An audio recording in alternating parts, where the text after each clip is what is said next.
Gladiators are history's ultimate prize fighters.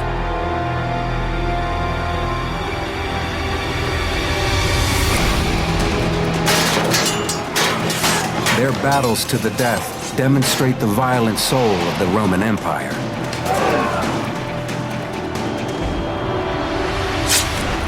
Yet much about the men behind the masks remains an enigma. 6 skeletons, excavated from an ancient cemetery, may reveal how they lived and died. The Beastman, the Pursuer, the Knight, the Heavyweight, the Net Fighter, and the Prisoner. Gladiators back from the dead.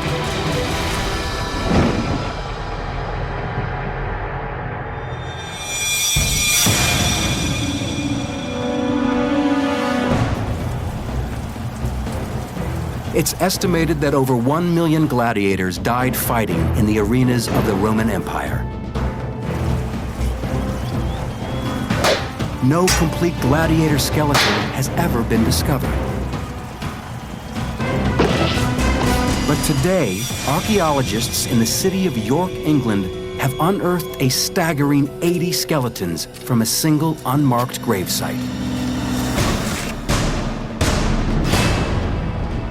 The walled city of York in the north of England is steeped in history.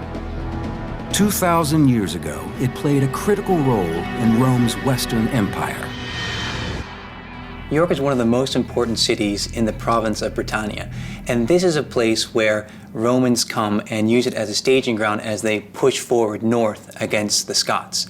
So you've got emperors coming into the city, you've got Constantine declared emperor there. So it's a very, very important city historically. York was at the heart of Roman Britain for over 300 years, making it a modern-day archaeological hotspot. And in 2004, archaeologists prepping a building site uncover a 2,000-year-old graveyard. The layers of history are scraped away. An astonishing number of complete Roman skeletons are unearthed. They are in remarkably good condition. In total, 80 skeletons are recovered. Most have been buried separately, and with personal possessions suggesting they are respected citizens. But there are other, more surprising similarities between the bodies.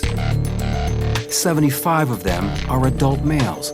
All of them died in the prime of life. Initial measurements suggest they are significantly taller and more muscular than the average Roman. Bones with deep cut marks and fracture scars reveal lives of violence. Most disturbing of all, many have been savagely decapitated. No one has ever seen anything like it. The evidence defies Roman burial conventions.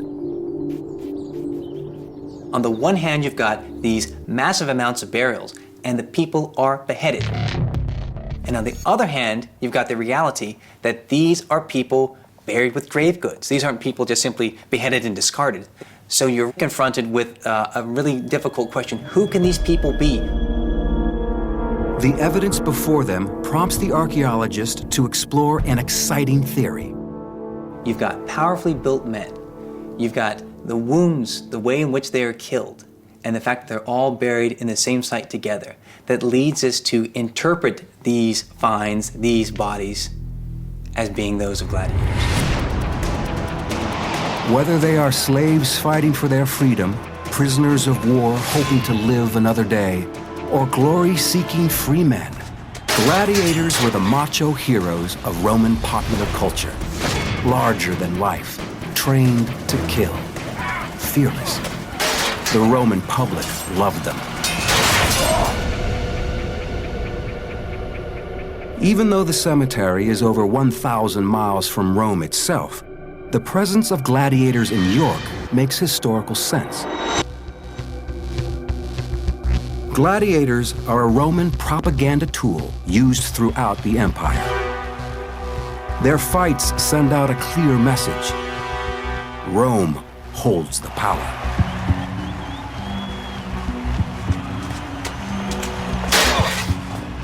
As the empire expanded outward from Rome, gladiatorial arenas were built in all strategic locations. To date, 230 have been discovered. These games were a symbol of their conquest over the world. And they structured these games in which they have the right over life and death. And this is pretty much setting up the reality of the Roman Empire. We're the powerful, we're the strong.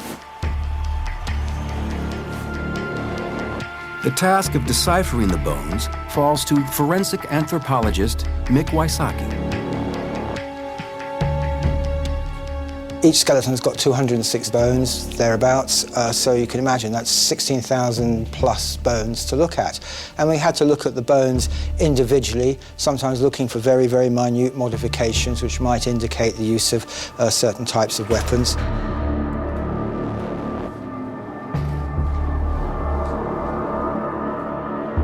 Six skeletons stand out.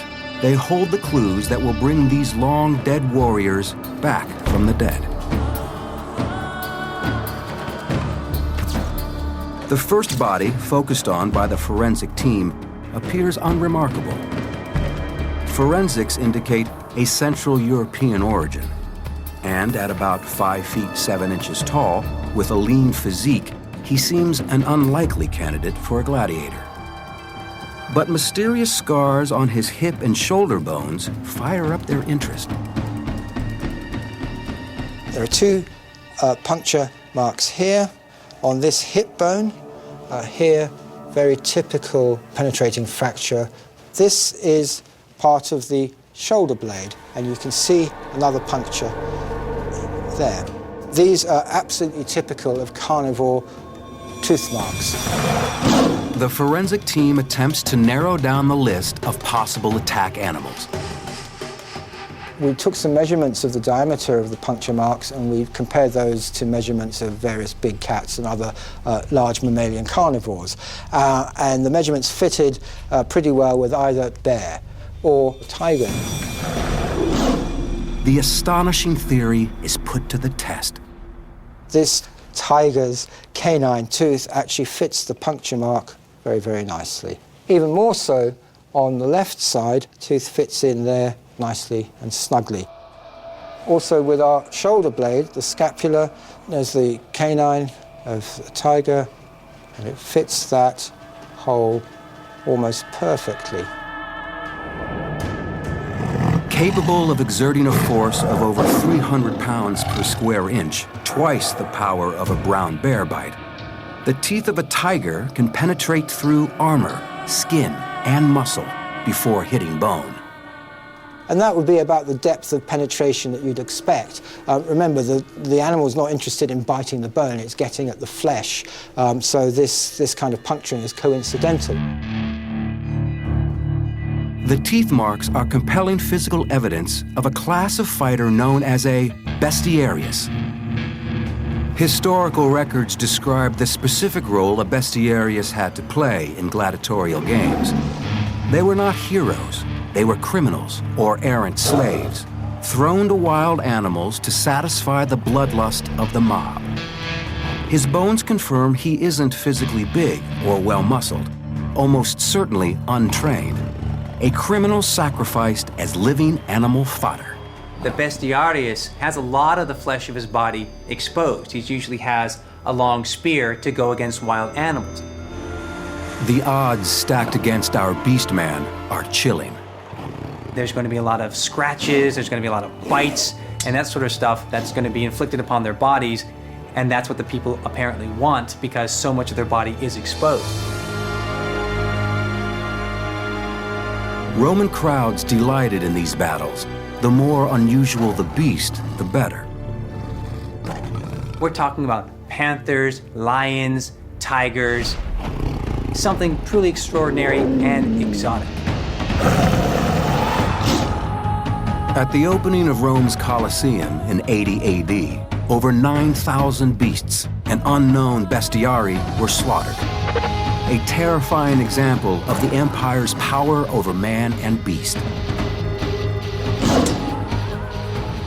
In York, the Beastman can fight for his life, but as custom demands, his fate is all but sealed.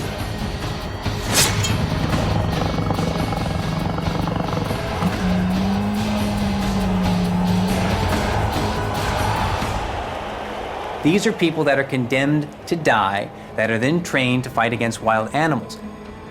Going against these wild animals, killing the animals, or being killed.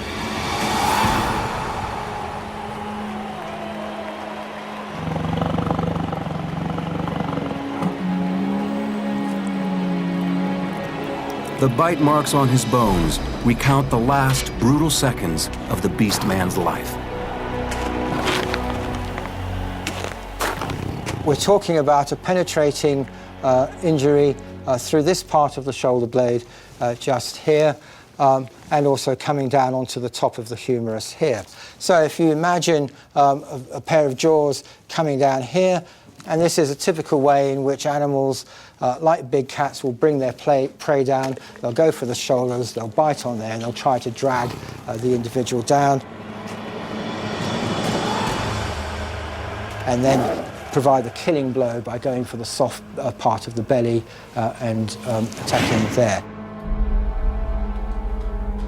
Plunging into the Beastman's shoulder, the tiger's teeth first shred his trapezius muscle before severing his cervical artery. It's a fatal combination. Such brutal deaths were recounted by the Roman senator Flavius Cassiodorus. If the hunter is not good enough, he becomes food for his own enemy, and he satisfies the one whom he desires to kill. The spectacle is horrible to an unimaginable degree. Analysis gives a range of ages for the Beastman of York. He may be as young as 22 when he meets his brutal death.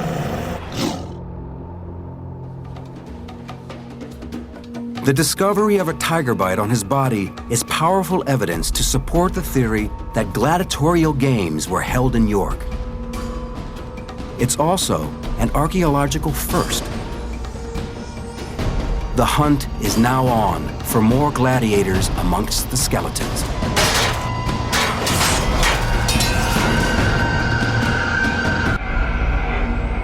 Because the skeletons of the 6 men are so well preserved, the forensic team can recreate their lives with extraordinary accuracy. From the cut marks, they can tell which wounds they survived and which ones were fatal. Telltale ridges on bones reveal the men's build and musculature, giving scientists a remarkable insight into the physical activity the men did. Most likely from Central Europe, the bones of this man show clear signs of powerful upper body development, making him one of the biggest men discovered.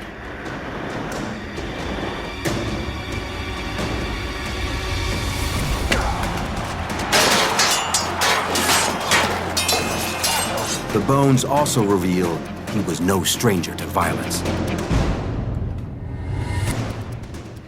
When we looked at this individual, we noticed a lot of interesting injuries to his right ulna. This is the right ulna. This is the elbow bone. If I were to hold my hand up like this, it's this part of the bone that would be facing you.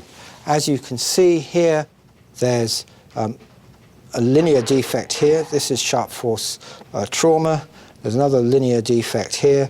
Again, this is sharp force trauma. So someone was hacking at him with a bladed instrument, probably some sort of sword.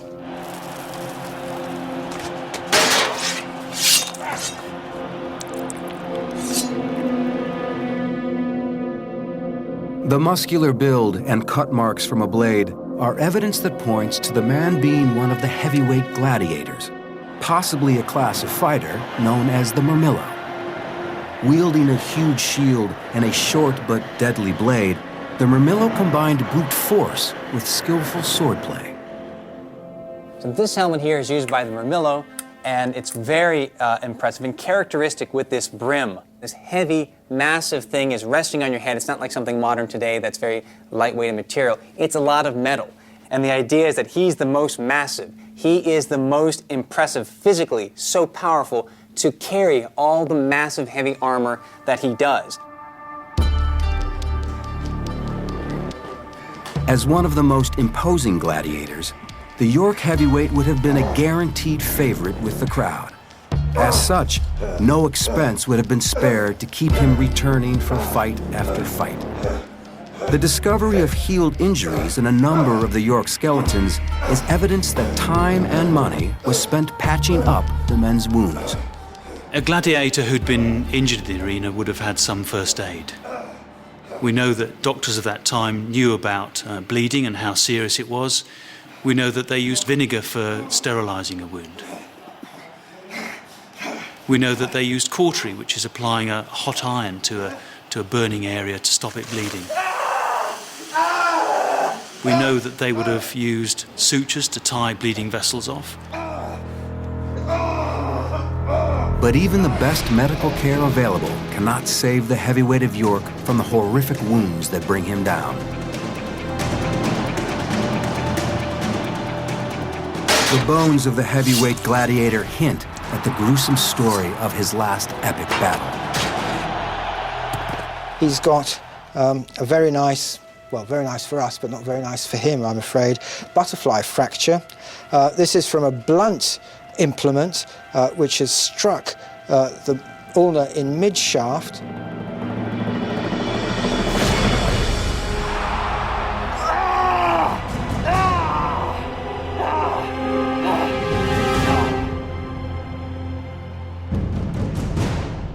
It causes both compression and tension, so you get tension fractures here at this point and the bone breaks, and you get compression fractures on both sides. It creates this shape which is a little bit like the angled wings of a butterfly, hence the term butterfly fracture.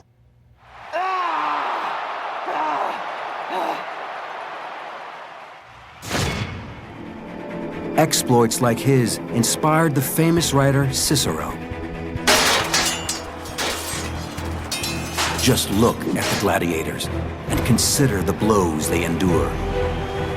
Consider how they who have been well disciplined prefer to accept a blow than ignominiously avoid it.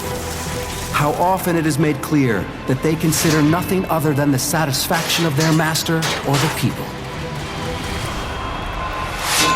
Now, I know as a working orthopedic surgeon, particularly my trauma practice, just how hard bone is. For example, when I'm trying to put a plate on a fracture, I can blunt drills by trying to get access to a young person's bone. So I can imagine just how hard this bone is in these gladiators and how great the forces were required to damage it. Tearing through the heavyweight's ulnar artery and nervous system. It's a mortal wound. There are no signs of healing. If massive blood loss doesn't kill him quickly, subsequent infection will take him within days. The heavyweight is dead before he reaches 23. To keep their arenas stocked with fighters, gladiators are brought in from all over the Roman Empire. Often defeated soldiers forced into the arena.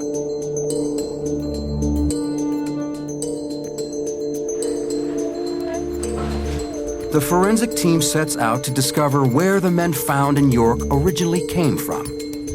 The answer lies not in their bones, but in their teeth. Unlike most human tissue, the chemical makeup of teeth changes little after they are formed in childhood. Isotope analysis provides unique evidence to the geographical origins of the men by analyzing carbon and nitrogen isotopes in their teeth. From the results, scientists can establish the gladiators' childhood diets, and from that data, make informed assumptions as to where they grew up.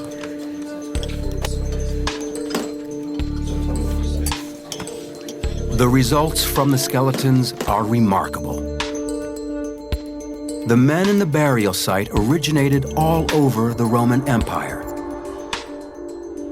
It's very unusual to find this diverse mixture of people who appear to be from the southern Mediterranean, from Central Europe and from Northern Europe, all in one cemetery and all of one group. They're much less likely to be soldiers, which is a possible explanation for some of these injuries, because in the Roman Empire they tended to recruit their soldiers from the same geographical region.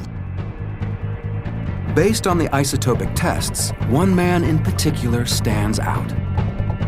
Even though he died in York, his teeth suggest he was born at the other extreme of the Roman Empire, North Africa. Perhaps a prisoner of war. To further narrow down the fighter's birthplace, the forensic team begins a detailed examination of his skull. We've gone through that process of data analysis, and in the case of this particular individual, the shape of his skull is nearest to that of ancient Egyptians.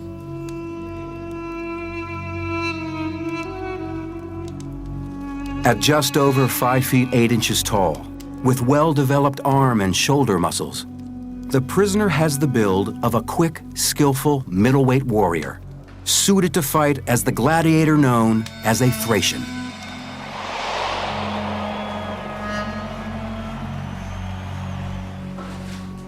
This helmet belonged to the Thracian, and it's going to have this griffin on the top. This represents the goddess that's protecting you, and that is Nemesis, the avenging goddess. You want to think about this guy's life, his status, where he is, and how he wants to avenge himself, as it were, in his life as a gladiator.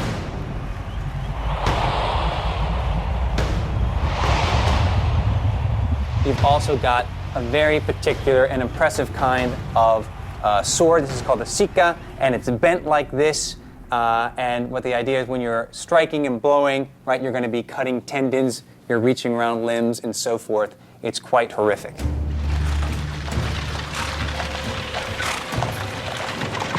Far from his homeland and enslaved by the Romans, the exotic prisoner is a highly prized commodity.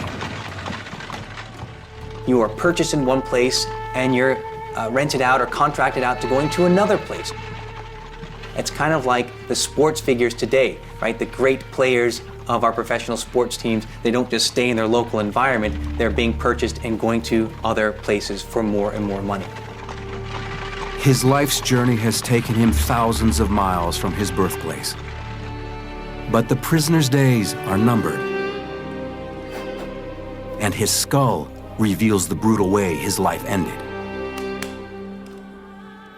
Something else that was interesting about this particular cranium is that it has this circular defect to the side of the frontal bone there.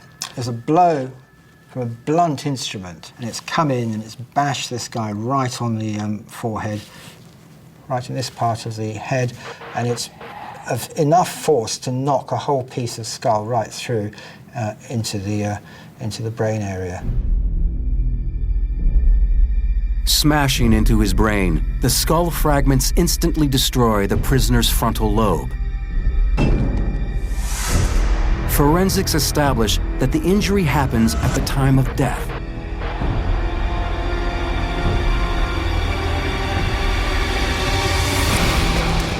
The prisoner knows it's not only the man in front of him that can decide his destiny. There's another, more sinister figure lurking in the wings, equally eager to deliver the killer blow. And the injury to his skull fits with one of the great mythologies of gladiator games: the ceremonial dispatch of defeated gladiators by an executioner dressed as Charon, an ancient god of the underworld. Charon is a very interesting and bizarre character in all gladiatorial spectacles. He is the agent of death. He is like the god of death. He's going to ferry you over to the underworld. And so the person comes out into the arena dressed like this god with a mask, and he's got a massive hammer, and he comes over to the apparently dead gladiator. He is going to ensure, as the agent of death, that this person really is dead, and he'll strike the gladiator in the head. So the audience knows this person's not faking it. This person is dead. Evidence of a Karen-style execution is another crucial building block in the gladiator story.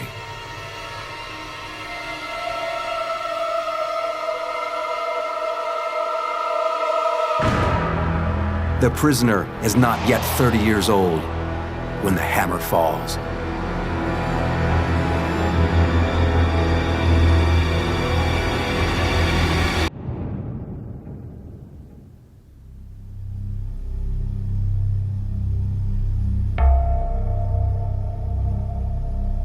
Every one of the 75 adult male skeletons unearthed in New York has a remarkable story to tell. But few can match this skeleton for a life lived in torment. Not only is it one of the bulkiest skeletons unearthed, as old as 38, he has a peculiar burden. Iron rings around his ankles.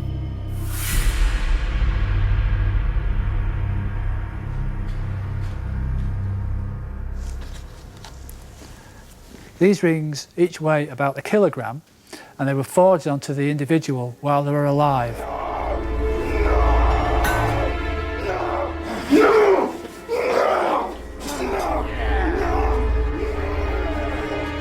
It's difficult to know exactly what these represent because they're unique so far in the Roman world, but one possibility is that it could be evidence for slavery. Forensic analysis reveals the devastating effect the iron rings had on the slave man's legs.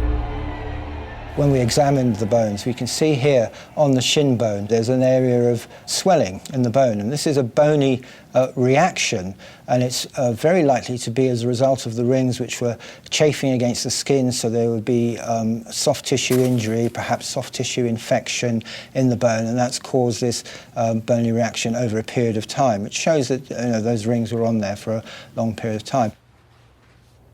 A closer inspection exposes another horrific detail about the slave man's suffering. This individual had a fracture of his fibula. This is where the bone was broken. It's fused back together again, but it's fused slightly offset, and you can see the line here running diagonally where that fracture occurred. Now, these are fairly typical of blows or force directed to one side of the leg. So we could speculate that this fracture of the fibula might have occurred when the rings were actually put on this individual, in that they may have been beaten into place.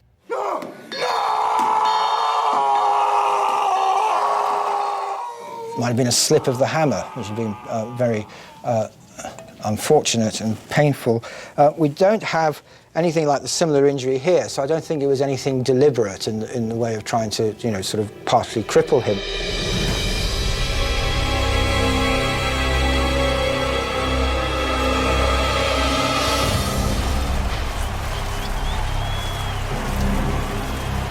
The colossal build of the slave warrior points to him being amongst the most ferocious of all the gladiators, the secutor.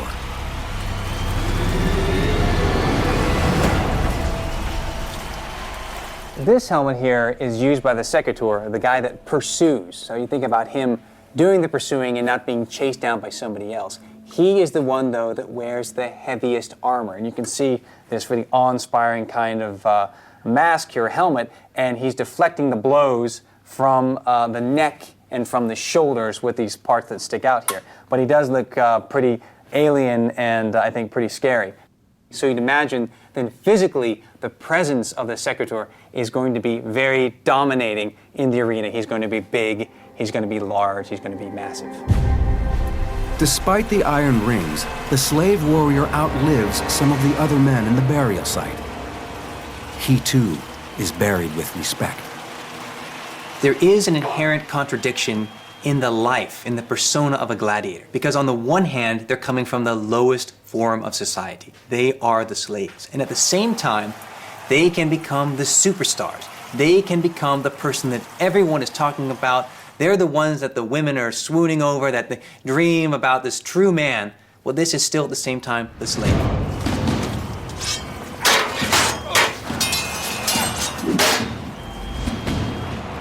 The beast man, the heavyweight, the prisoner, and the slave had no other choice but to fight.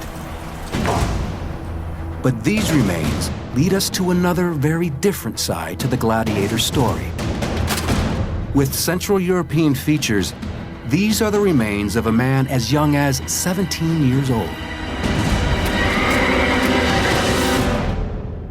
As we were looking through the skeleton, we noticed this sharp force trauma just above the knee, which would have been extremely painful and quite bloody and messy. Now that's quite an unusual place to get a sword blow. It's very, very low. This doesn't seem to make very much sense. The deep slash isn't the only feature that interests the forensic team. As we looked at these more closely, we then noticed that there's a slight deformation in the thigh bone. As you look at the bone here, it starts to bend outwards. Now, why should that be? Down this side of the thigh bones, the adductor muscles are arranged, and among the things that the adductor muscles do is medially rotate the thighs. So that's bringing them in this, as if you were trying to grip, say, the body of a horse. It's a startling find that indicates the team has uncovered another class of gladiator, one that fought on a horse, known as the equitus. Gladiators typically come from the lowest form of society, the slaves. But the Roman society was very open, and even freed citizens could voluntarily become gladiators. And their motivation is the fame, the glory, and the money. These volunteer gladiators often came from the richer upper echelons of Roman society, the privileged young male rebels of their day. The Horseman of York fits that scenario. Accounts from the time describe how even aristocrats could be driven to risk everything in the gladiatorial arena. Now, if he was a horseman and riding on a horse, this sharp force trauma here makes sense because his knee would actually be out at an elevated position as he's riding past if somebody hits him with a sword, and that may well be the cause of that injury. It's a major wound, severing the tendons of the thigh muscles and the branches of the femoral artery. The loss of blood would have been enormous. Forensics reveal no healing of the wound, nor can they find any other evidence of trauma on the horseman's body.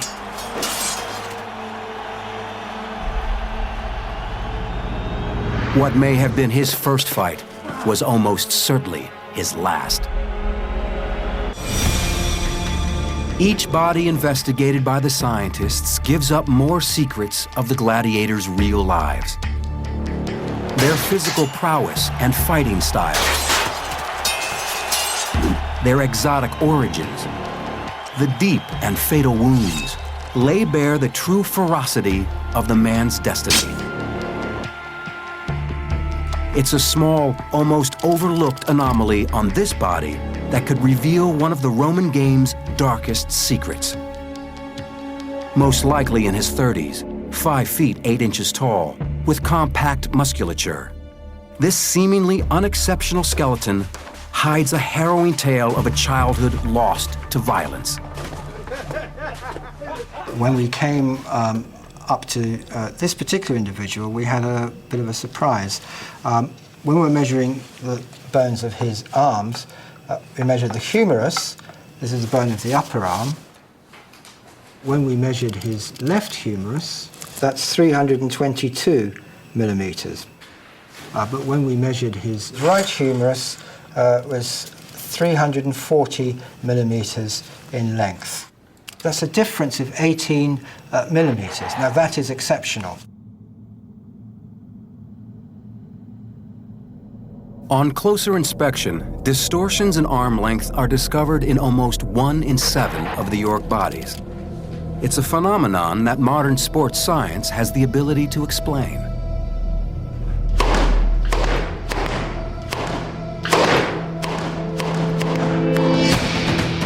Motion capture technology shows the effort this professional tennis player exerts as he repeatedly hits a ball at force. Now, as in ancient Rome, the impact of such intensive training leaves telltale evidence on the body.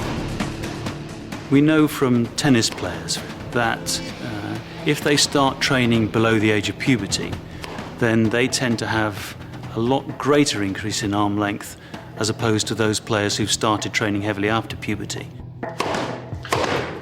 In order for the bones in York to have this 18mm discrepancy, that individual must have been training very intensively before the growth spurt started. So they will have been training from a very young age, right the way through puberty into adulthood. The overdeveloped arm of the boy is a harsh reminder of the realities of Roman life, where child slaves are sold into gladiator schools, simply for the entertainment of bloodthirsty crowds.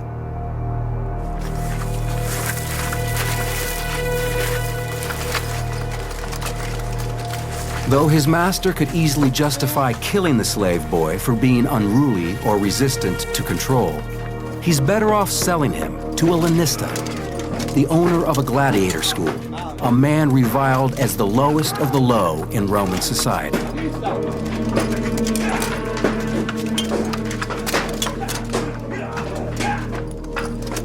Whatever comes to a foul and vile man cannot be a good thing. Wealth, however, falls into the hands of both a pimp and an owner of a gladiator troupe. Therefore, wealth is not a good thing. Seneca. But there really is no age limit as to how old you have to be a gladiator. Being a gladiator simply is based upon the fact that you are a slave and you're purchased and you're being trained.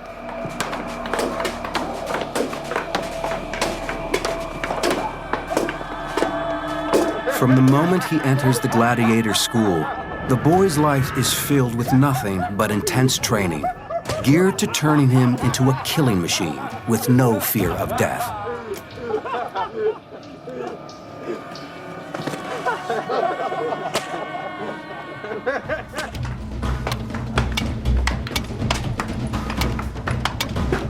At the gladiator school, the boy trains with blunted weapons.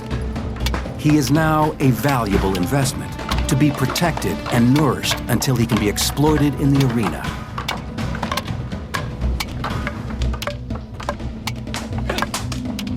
Further evidence locked in his bones suggests the specialized fighter he grows into.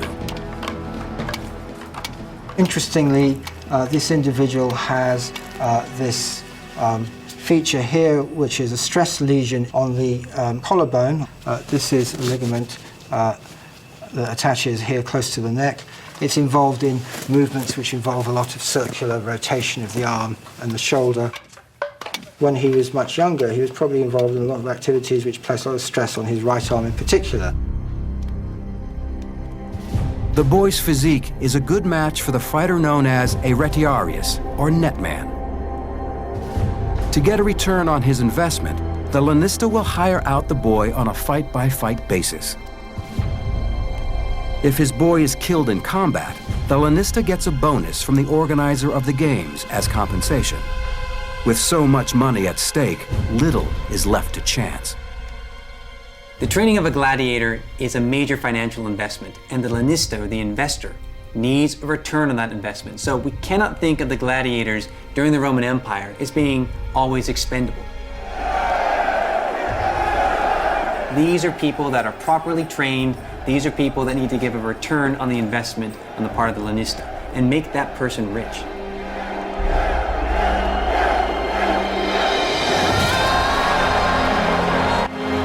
The more visually spectacular the gladiator fighter, the more his owner can charge. If we're thinking of parallels with the gladiatorial games, we can look seriously at professional wrestling.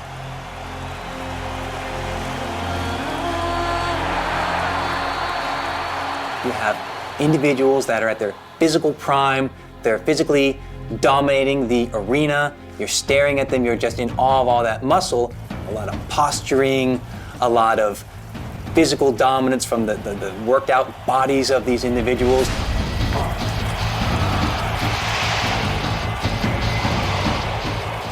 It's that kind of finessing in the presentation that adds a lot of drama to the fight.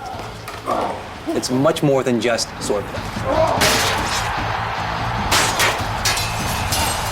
There's no doubt the crowds loved the theater and the athleticism, but their lust for real blood fights to the death is always there. Death is a key component of training as a gladiator. So getting prepared for death is an essential component of being a gladiator, because every time you go in the arena, you are facing death.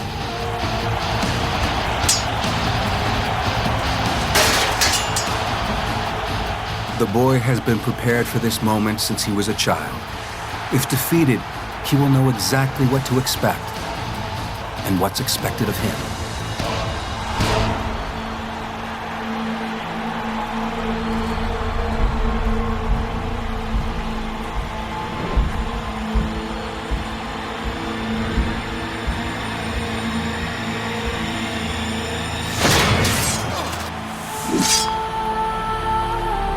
The fate of the defeated boy now lies in the hands of one man.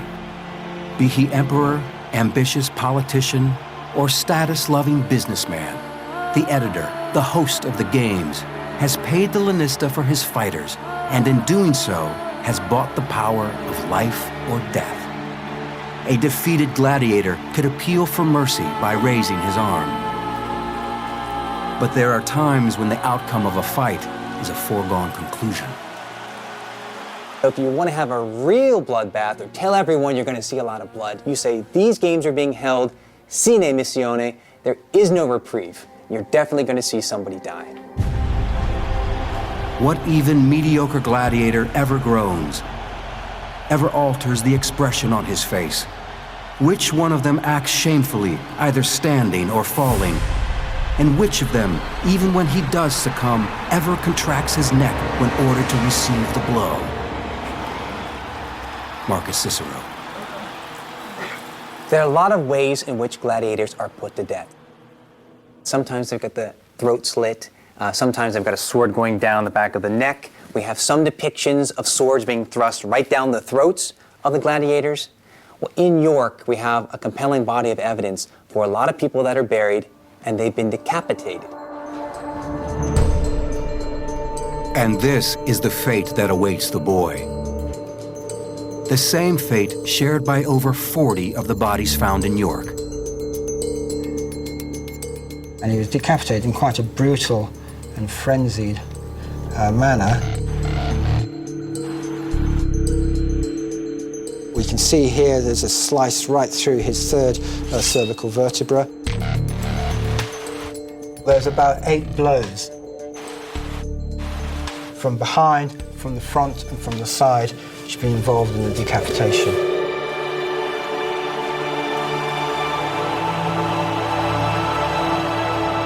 There is no known record of gladiators being beheaded after defeat. Perhaps the men in York were victims of a local, crowd-pleasing variation. Roman York was, above all else, a garrison town, and the thousands of soldiers stationed there would have been the dominant element in the arena crowd. They're coming from the Celtic region. They're coming from around the Danube. And these are places where there's a long tradition for beheading.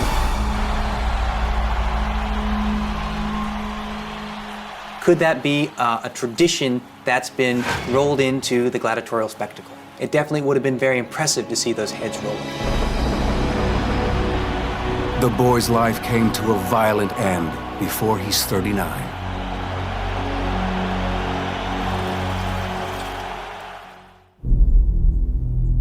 By the time the Romans left York in 410 AD, they'd been there for over 3 centuries. By then, gladiator games, like the empire itself, were falling into decline. And for 2,000 years, these 6 extraordinary men lay buried in their long-forgotten cemetery. Until a time finally came when the clues to their heroic stories could finally be revealed. Gladiators back from the dead.